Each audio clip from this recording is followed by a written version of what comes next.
Halo teman-teman semua, Gimana kabarnya? Semoga sehat selalu ya. teman-teman tahu nggak? Kalau ada pepatah yang bilang, tak kenal maka tak sayang. Maka dari itu, yuk kenalan dengan anggota kelompok 7. Yuk. 1. Penyimpangan sosial. Pengertian penyimpangan sosial dikemukakan oleh beberapa ahli. Yang pertama, John M. Shepard. John M. Shepard berpendapat bahwa penyimpangan sosial adalah perilaku yang menyimpang atau tidak sesuai dengan norma dan nilai dalam masyarakat, atau yang disebut dengan perilaku nonkonformis atau perilaku menyimpang. Yang kedua, ada pendapat dari Edwin Hart Sutherland mengemukakan bahwa penyimpangan bersumber pada pergaulan dengan orang yang berperilaku menyimpang. Contohnya, seorang siswa terlibat tawuran karena berteman dengan siswa-siswa yang gemar berkelahi. Pandangan Sutherland ini dikenal sebagai teori asosiasi diferensial atau differential association theory. Yang ketiga, ada menurut Edwin M. Lemmer menyatakan bahwa seorang menjadi penyimpang karena proses labelisasi atau pemberian julukan atau cap oleh masyarakat terhadap orang tersebut. Menurut Lemmer, penyimpangan dibagi menjadi dua, yaitu penyimpangan primer dan penyimpangan sekunder. Penyimpangan primer yaitu perilaku menyimpang yang dilakukan oleh seseorang, tetapi masih dapat diterima secara sosial. Contohnya, seorang siswa yang terlambat masuk sekolah karena ban motornya yang bocor. Penyimpangan sekunder adalah perilaku menyimpang yang tidak dapat ditolerir masyarakat karena dilakukan secara berulang-ulang dan terus-menerus. Akibatnya, seluruh masyarakat akan memberi label negatif. Contohnya, tindakan mabuk-mabukan atau menggunakan obat terlarang. Pandangan Lemmer ini dikenal sebagai teori pelabelan atau labeling teori. Penyimpangan tidak selalu bersifat negatif. Secara umum, terdapat dua sifat penyimpangan, yaitu penyimpangan positif dan penyimpangan negatif. Penyimpangan positif adalah penyimpangan yang berdampak positif terhadap sistem sosial karena mengandung unsur inovasi, kreativitas, dan memperkaya alternatif. Contohnya, emansipasi perempuan yang memunculkan banyak wanita pekerja yang menopang kelanjutan kehidupan keluarga. Adapun penyimpangan negatif adalah perilaku yang mengikuti nilai-nilai sosial yang dipandang rendah dan berakibat buruk, serta mengganggu sistem sosial. Contohnya, tindakan korupsi akan mendapatkan sanksi pidana dalam bentuk hukuman penjara. 2. Pengendalian sosial. Masyarakat akan berupaya untuk mencegah, mengurangi atau menghilangkan penyimpangan-penyimpangan yang terjadi sehingga keseimbangan sosial dapat terwujud kembali. Upaya-upaya itu disebut juga dengan pengendalian sosial. Menurut Peter R. Berger, pengendalian sosial adalah berbagai cara yang digunakan masyarakat untuk menertibkan anggota yang membekam.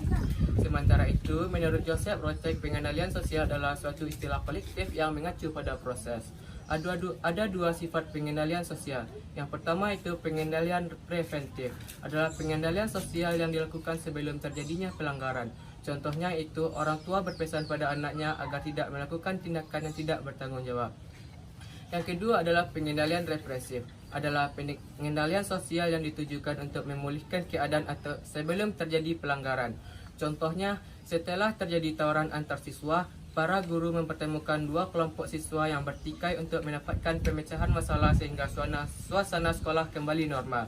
Cara-cara pengendalian sosial yang dilakukan oleh masyarakat antara lain sebagai berikut. Yang A. Cara pengendalian melalui lisan dan simbolik. Pengendalian secara lisan dilakukan dengan mengajak orang menaati aturan dengan menggunakan bahasa lisan. Pengendalian secara simbolik dapat dilakukan melalui tulisan, spanduk, dan iklan layanan masyarakat. F. Cara pengendalian sosial formal dan informal. Menurut Paul B. Horton dan Chester Lehan, cara pengendalian formal adalah cara pengendalian sosial oleh lembaga-lembaga resmi yang memiliki peraturan-peraturan resmi seperti perusahaan, perkumpulan serikat kerja, dan lembaga peradilan.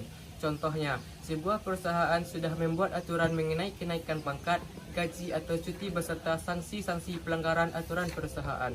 Sedangkan pengendalian informal adalah cara pengendalian sosial yang dilakukan oleh kelompok yang kecil, akrab, bersifat tidak resmi, dan tidak mempunyai aturan-aturan resmi yang tertulis. Contohnya, aturan-aturan dan kebiasaan yang ada dalam sebuah keluarga atau kelompok bermain. Yang G. Cara pengendalian melalui institusi dan non-institusi. Cara pengendalian melalui institusi adalah cara pengendalian sosial melalui lembaga-lembaga sosial yang ada dalam masyarakat seperti lembaga pendidikan.